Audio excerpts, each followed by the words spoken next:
Le discours sur la montagne nous place devant un choix. Vivre selon le Christ, le chemin qui conduit à la vie, ou vivre selon le monde, le chemin de perdition. Notre choix ne peut être par défaut.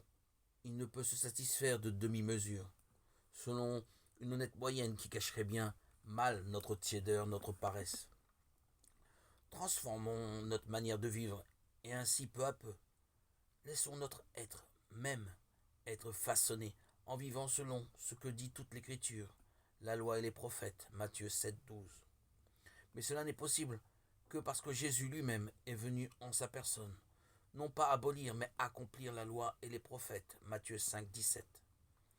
Lorsque nous écoutons la parole et essayons de la mettre en pratique, Matthieu 7,24, manifestant ainsi que nous la prenons au sérieux, nous ne sommes pas dans un effort volontariste, clos sur nous-mêmes.